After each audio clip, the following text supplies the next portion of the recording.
hermanos, bienvenidos a este nuevo estudio de la Palabra del Señor. Es un placer para mí estar con ustedes para poder compartir este tiempo de la Palabra de Dios para nuestra vida y que sin duda traerá bendición a nuestra vida y a la de ustedes también. Así que bienvenidos. Oremos al Señor. Padre, en el nombre de Jesús, oramos a ti en esta hora para que tu gracia y tu amor sean sobre nosotros y que tú nos dirijas en este estudio en el que compartiremos, Señor, la palabra tuya y esa palabra que haga vida, que se quede grabada en nuestros corazones. Gracias en el nombre de Jesús. Amén. Amén. Muy bien, hemos llegado al capítulo 10. Adelantamos un poco el otro día, el miércoles pasado, pero hoy día vamos a retomar como si no lo hubiéramos hecho para que no tengamos inconvenientes y podamos llegar entonces con apertura en este capítulo 10. Entonces el capítulo 10 es lo que podríamos llamar este anhelo de Pablo, o más que anhelo en realidad, el poder decir, mira, yo soy un apóstol igual que los demás. Y él lo trata de esta manera y quiere dejarlo grabado. Por eso que el texto 1 dice, por ejemplo, yo Pablo os ruego por la mansedumbre y por la bondad de Cristo. Yo, que cuando estoy presente soy humilde entre vosotros, pero cuando estoy lejos soy atrevido con vosotros. Pablo había escrito una carta anterior muy fuerte, muy severa, de corrección, y la minoría de la gente le había criticado duramente porque decían simplemente que sus cartas eran muy fuertes, que había poco, por decirlo de una manera en un lenguaje de hoy, había poco de misericordia en estas cartas, pero que él en persona era distinto, era más retraído, tenía una manera distinta de ser, tal vez más humilde incluso, o más tímido podríamos decir incluso. Por eso le dice, por la mansedumbre y ternura de Cristo. Entonces, Pablo había llegado a Corinto y él no dependía de nadie y no quería depender de ninguna otra persona ni de la iglesia. Él acostumbraba a trabajar, elaboraba tiendas, y al mismo tiempo trabajaba con las multitudes, con la gente, para enseñarles, para predicarles el mensaje de salvación. Por tanto, la gente, incluso la gente de Corinto, los hermanos, decían que él no era apóstol, porque en realidad era un trabajador común que se dedicaba a hacer tiendas y que además predicaba el Evangelio. Por tanto, no le consideraban alguien tan importante, sino simplemente a un hombre común como cualquiera de ellos. Simplemente él observaba y que tenía esa visión que la gente tenía sobre él. Así que cuando él dice, os ruego por la mansedumbre y la bondad de Cristo, ¿no? Estaba en realidad diciendo, miren, así como ustedes me ven, un hombre común y ordinario en el buen sentido de la palabra, es decir, en el sentido de como los demás, un hombre común, ¿no? Asimismo, Dios envió a su Hijo Jesús a la cruz. Ahora, no estaba diciendo que él era Cristo ni como Cristo, sino dice, de la misma manera también pensaron acerca de Cristo. Él era un hombre como los demás, él estaba con nosotros cuando estuvo aquí en la tierra. Entonces, Pablo dice, cuando estoy con ustedes, yo soy humilde. No pretendía llamar la atención de los demás sobre su persona, sino que su objetivo siempre era llamar la atención sobre su mensaje. Y eso debe ser así en todos nosotros hoy día. Nuestro énfasis ha de estar en llamar la atención de los hermanos sobre el mensaje y no sobre nuestra persona. Así que Pablo les escribe con esta actitud, ¿no?, de mansedumbre, y por lo tanto él va a hacerlo así. No tenía una apariencia muy llamativa, incluso hay pintores que no lo pintan muy bien, etc. Pero ahí está. Así que Pablo les insta a que no se dejen engañar por lo que ven, ¿no?, sino que vayan un poco más allá. Él tenía la misma autoridad de un apóstol, tenía una misión divina, tenía un mandato divino, y él, cuando se trataba de hablar del mensaje de Cristo, entonces todo para él cambiaba, todo para él se transformaba, ¿no? Por eso él hablaba de esa manera. Dice, os ruego pues que cuando esté presente no tenga que usar de aquel atrevimiento con que estoy dispuesto a proceder resueltamente contra algunos que opinan que vivimos según criterios meramente humanos. No piensen que por el hecho de que yo me dedico a fabricar tiendas y que mi aspecto físico y que mi indumentaria pudieran ser simplemente las de alguien que realice un trabajo físico. Esa no es la forma en que haré las cosas, ¿no? No es la manera en que yo haré las cosas. No tiene que ver con mi apariencia. No juzguen mi autoridad, no juzguen mi mensaje por mi apariencia física, por mi apariencia en cuanto a la vestimenta. Entonces, Pablo dice, aunque andamos en la carne, no militamos según la carne. En una versión distinta diría lo siguiente, pues aunque vivimos en el mundo, no libramos, no tenemos batallas, no luchamos batallas como lo hace el mundo, ¿no?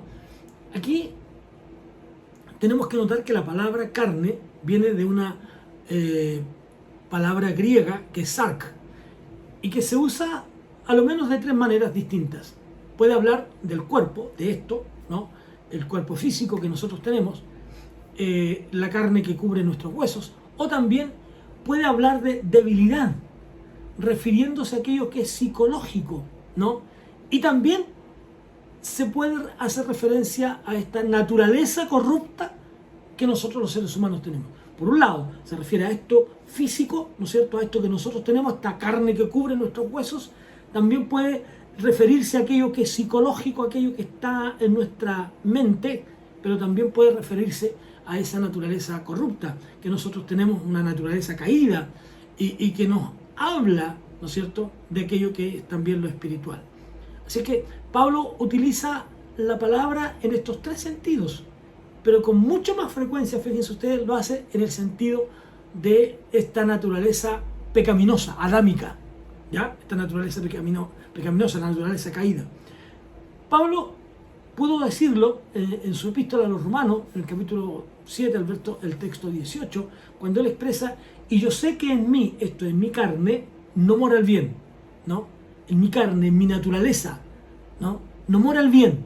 Esa vieja naturaleza corrupta, que se inclina hacia el pecado, y que es lo que heredamos de Adán, dice Pablo, ¿no? Entonces creemos que aquí en esta carta, el apóstol usa el sentido de carne desde la perspectiva espiritual. Así que, aunque andamos en la carne, es decir, andamos físicamente, no estamos actuando según la carne, ¿ya? No andamos en ese sentido. No creemos que él haya llegado a Corinto con ganas de pelear. En su carta a los Efesios él dice, porque nuestra lucha no es contra sangre y carne, es decir, no vamos a luchar contra personas, no vengo aquí para pelear, sino contra principados, dice en Efesios, ¿no? Contra potestades, contra los poderes de este mundo, de tinieblas, contra las huestes espirituales de maldad en las regiones celestes.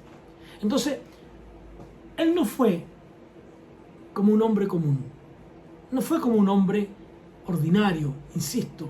Esta palabra ordinario tiene que ver con común, ¿no? Que depende de los principios humanos, mundanos, para tener una publicidad, una propaganda. Él no estaba haciendo uso de estas cosas, ¿no? Esto no quiere decir que no haya momentos en que tal vez sea bueno usarlo. Simplemente estamos diciendo que el apóstol Pablo no lo hizo, ¿ya? Él no era así. Pablo había escrito a Corinto en la primera carta, capítulo 2, versículo 2, me propuse no saber entre vosotros cosa alguna sino a Jesucristo y a este crucificado. Es decir, Pablo tenía muy claro, realmente muy claro, que su batalla tenía que ver con en el campo de lo espiritual, ¿no? Y por eso que él tenía que tener aquello. Él había que luchar esa batalla. Era su contienda. Él estaba peleando la batalla, y él lo dice, cuando ya está próximo a partir, él dice, he peleado la buena batalla. y no se refiere a pelear con gente, con personas, ¿no? Así es que, por esa razón, dice, porque las armas, versículo 4, porque las armas de nuestra milicia no son carnales.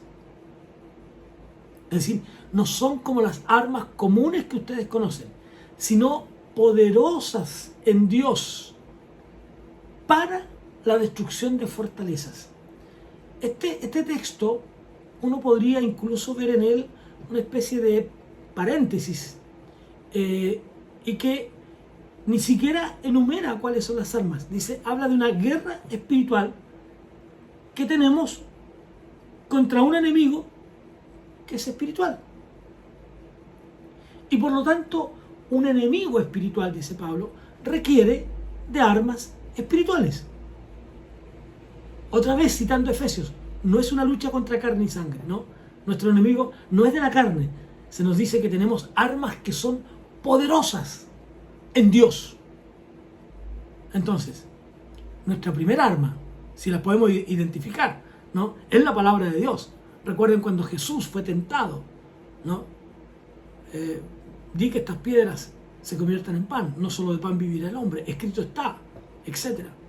Entonces, necesitamos tener esta confianza en la palabra de Dios. Y la Biblia lo llama la espada del Espíritu. Y se nos dice, Pablo está diciendo, que son armas poderosas, destructivas. Y por lo tanto, son útiles para refutar cualquier argumento que atente contra el principio de la palabra de Dios.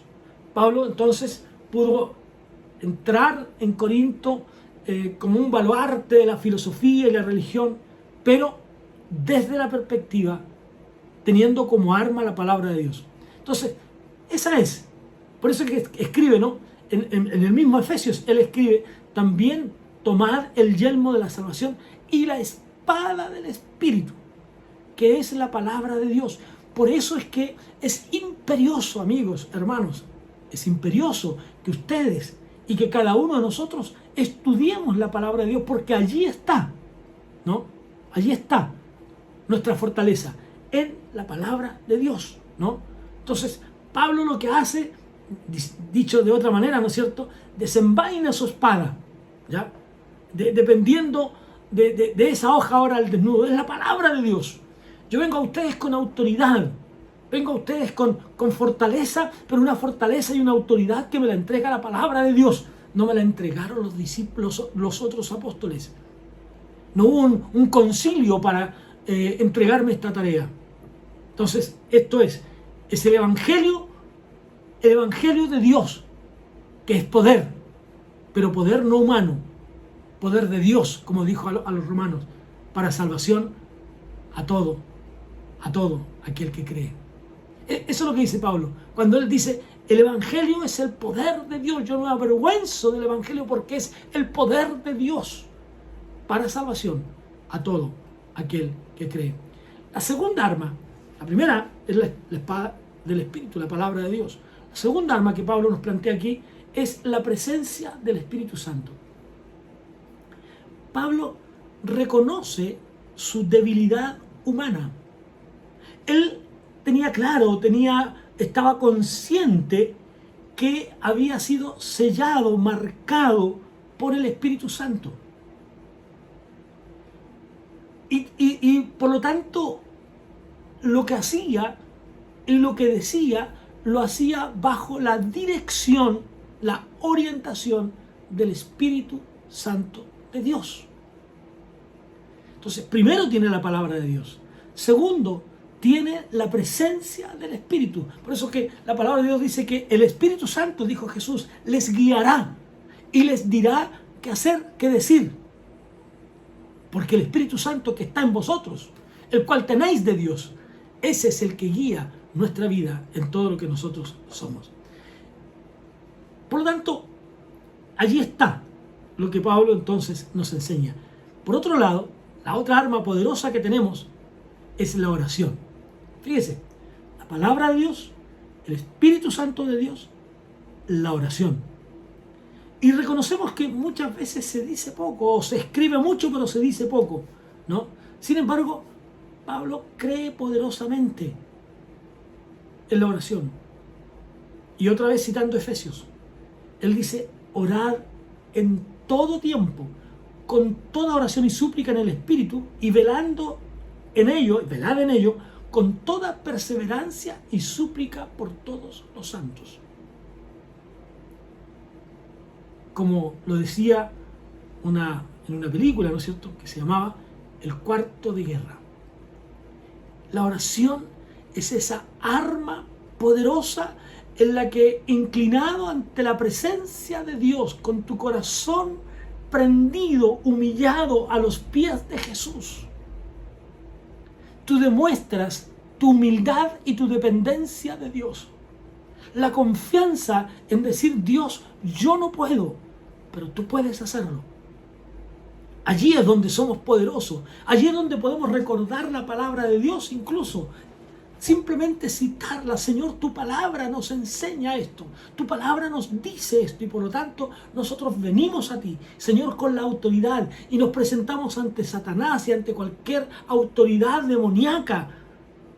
Porque tenemos la presencia del Espíritu Santo de Dios con nosotros. Y podemos luchar y batallar contra toda hueste espiritual, con la palabra de Dios, con la presencia del Espíritu Santo en nosotros y con el poder de la oración. Pablo creía profundamente en el poder de la oración. Orad en todo tiempo, como dije recién, con toda oración y súplica en el Espíritu. El Espíritu tiene que guiarle a orar como conviene. Dice la palabra del Señor, ustedes piden, pero piden mal, porque piden para vuestros deleites. Pero cuando oramos en el Espíritu nos guiará. Ahora, estas armas espirituales no son patrimonio de algunos, no son patrimonio ni de los pastores, ni de los diáconos, ni de los líderes de las iglesias. Esto es para todos los hijos de Dios. Y tú eres uno de ellos. Por lo tanto, no desmayes, no decaigas. No tienes que buscar a otros para que oren por un enfermo. No tienes que buscar a otros para que puedan orar por alguien que está endemoniado. Si tú tienes tu vida bajo la palabra de Dios, si tienes esta relación con el Espíritu de Dios y es el Espíritu de Dios que te guía, si eres un creyente de oración, simplemente ve en el nombre del Señor y el diablo saldrá. Resistid al diablo y huirá de vosotros. Ahora, tomamos entonces ahora el texto 4, ¿no?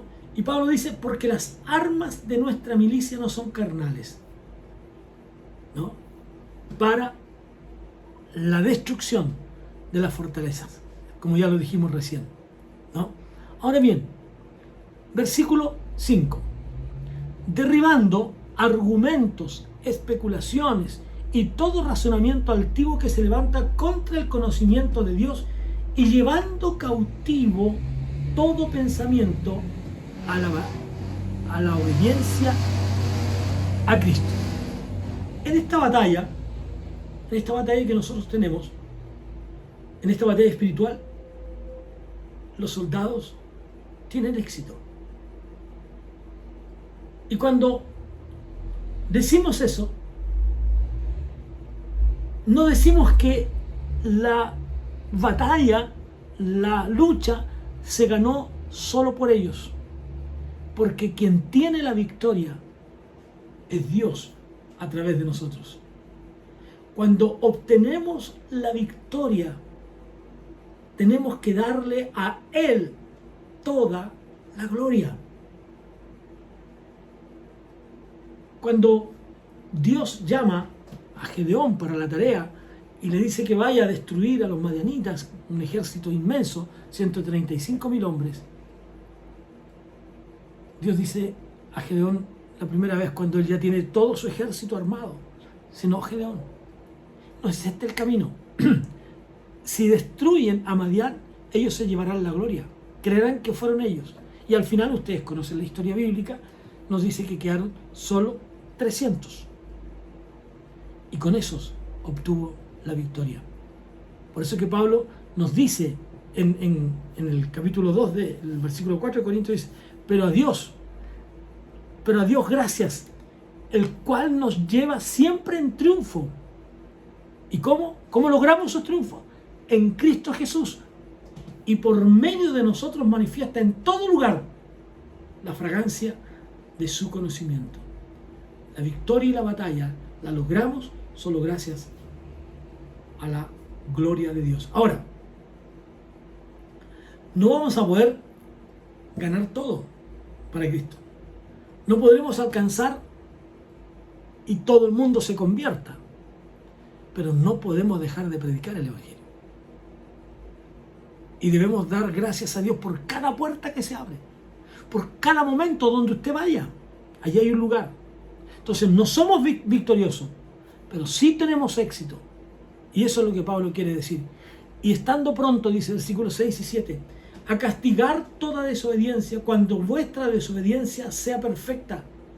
Miráis las cosas según la apariencia. Si alguno está persuadido en sí mismo de que es de Cristo, esto también piense por sí mismo, que como Él es de Cristo, así también nosotros lo somos. Pablo está diciendo que ellos pertenecían a Cristo igual que cualquier otro. Y él está hablando de aquellos que eran críticos en la iglesia, que estaban en la oposición, que estaban en el otro lado, en el otro bando, ¿no? Entonces dice después en el versículo 8, aunque me jacte algo más todavía de nuestra autoridad, la cual el Señor nos dio para edificación y no para vuestra destrucción, no me avergonzaré. La autoridad, el don que Dios nos ha dado, es para edificación del cuerpo de Cristo. Entonces él está insistiendo en su autoridad como apóstol, pero no tenía por qué avergonzarse por ello. ¿Cuál era el objetivo de Pablo? ¿Cuál era su propósito final? El propósito era el crecimiento espiritual de los hermanos de Corintio, fortaleciéndoles por medio de la fe y no de su destrucción, alimentando su vida espiritual, alimentando su fe, alimentando su conocimiento, alimentando su saber de la palabra de Dios para que puedan destruir todas las armas del enemigo. Como dice en el capítulo 6 de Efesios, ¿no? Vestíos de toda la armadura de Dios con que podáis apagar todos los dardos del maligno. Todos los dardos del maligno. Ahora, en los versículos 9 y 10, Pablo dice, para que no parezca como que os quiero amedrentar por cartas. A la verdad, algunos dicen que las cartas son duras y fuertes, pero que la presencia física es débil y la manera de hablar despreciable. Pablo no quiere que imponerle a los hermanos nada por temor, ¿no? No quiere que sus cartas sean severas y que infundan temor y que cuando él llegue aparezca como una persona débil, insignificante. Entonces, que la gente se conmoviera al leer o escuchar la palabra de Dios. Porque cuando Pablo hablaba del Evangelio, no hablaba de sí mismo, hablaba de Cristo. Y Cristo es la victoria. Esto tenga en cuenta tal persona que así como somos en la palabra por cartas, estando ausentes, lo seremos también en hechos, estando presentes. No nos atrevemos a contarnos ni a compararnos con algunos que se alaban a sí mismos, pero ellos manifiestan su falta de juicio al medirse con su propia medida y al compararse consigo mismo. Pablo dice, yo no quiero compararme con nada, ni con nadie. Yo no quiero parecer, otra vez, cuando se trata de la palabra de Dios, Pablo dice, yo no quiero parecer una persona por carta y no quiero ser otra presente. Quiero ser la misma. No estoy comparándome con nadie, ni con nada. No quiero alabarme a mí mismo. No quiero como diríamos por ahí, ¿no es cierto?, en jerga popular, no quiero echarme las flores sobre mí mismo. La gloria sigue siendo para Dios. La gloria es para Dios. Hay muchas personas, y Pablo aquí lo hace en un tono irónico, incluso diría yo mayormente, ¿no? Hay muchas personas que se comparan con ellos, entre ellos, ¿no? Y llegan a la conclusión de que alcanzaron su objetivo, su nivel espiritual alto. ¡Qué tremenda persona espiritual soy! Al compararse con otros cristianos, se encuentran como cristianos fieles, como cristianos espirituales, superiores a los demás. Pero ¿qué dice el mismo apóstol Pablo?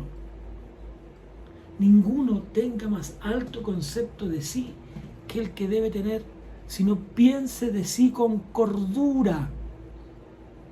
Fíjese que es interesante este texto que le he compartido, porque quiero también señalar una vez más, ¿no? Cómo el apóstol Pablo nos llama a esto, ¿no? Que nosotros tengamos la altura de Cristo, ¿no? Dice simplemente lo siguiente: no mirando cada uno por lo suyo propio, sino cada cual también por lo de los otros. Haya pues en vosotros este sentir que hubo en Cristo Jesús, el cual, siendo Dios, no estimó el ser Dios como algo a lo que aferrarse, sino que se despojó a sí mismo, tomando forma de siervo, hecho semejante a los hombres, y estando en esa condición de hombre, se humilló a sí mismo, haciéndose obediente hasta la muerte, y muerte de cruz. Así que eso es lo que está diciendo Pablo. Cada uno no piense de sí más allá, no mire a los demás por encima, sino que haya en ustedes el mismo sentir de humildad que hubo en Cristo. No estamos para compararnos con nadie, estamos para predicar el Evangelio. Pero nosotros, dice Pablo, no nos jactaremos desmedidamente, sino conforme a la regla que Dios nos ha dado por medida, al permitirnos llegar también a vosotros.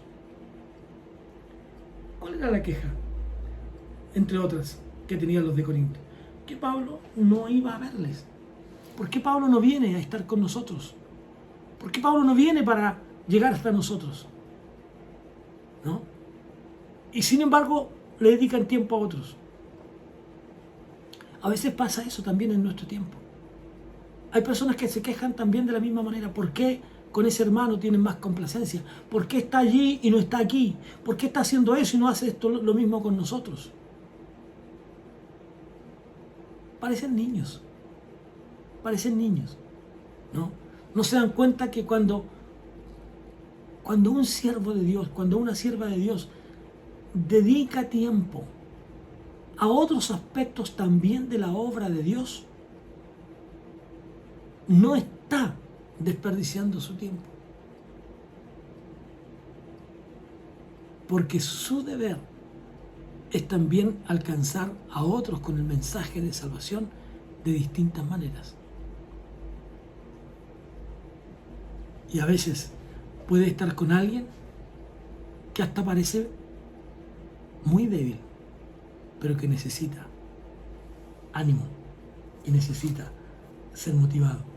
Y Pablo dice seguidamente en los versículos 14 al 16, aquí en 2 de Corintios, versículos 14 al 16, dice la palabra del Señor así: porque no nos hemos extralimitado como si no llegásemos hasta vosotros con el Evangelio de Cristo.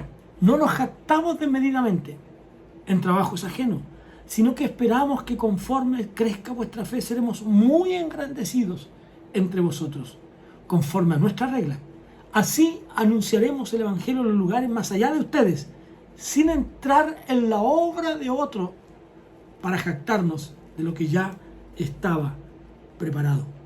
Por eso Reina Valera dice: y aunque anunciáremos el Evangelio en los lugares más allá de ustedes, sin entrar en la obra de otros, para gloriarnos en lo que ya estaba preparado. No estamos lejos de cumplir el objetivo de Dios. Cuando estamos en otras áreas, predicando el Evangelio y enseñando el Evangelio, también estamos en la obra de Dios. Y finalmente los textos 17 al 18 para seguir la próxima semana con el capítulo 11. Pero el que se gloría, gloríese en el Señor. No es aprobado el que se alaba a sí mismo, sino aquel a quien Dios alaba. Nos presentamos aquí, dice Pablo, delante del Señor para que sea Él quien nos elogie. Y esa es una palabra de advertencia. Nos presentamos delante de Dios para que Él nos reconozca, no los seres humanos. Un creyente podría ser alguien que le guste visitar a otros creyentes, y otros para predicar, otros para ir a la calle, etc. Nadie debe quejarse ni criticar a uno o al otro, sino que cada uno debe dedicar tiempo a aquello a lo que el Señor le llamó. Usted y yo hemos sido llamados por Dios a cumplir una tarea importante dentro del reino del Señor. Seguiremos la próxima semana con el capítulo 11. Le invito a que nos conectemos la próxima semana y podamos una vez más estar compartiendo el mensaje del Señor. Que Dios les bendiga.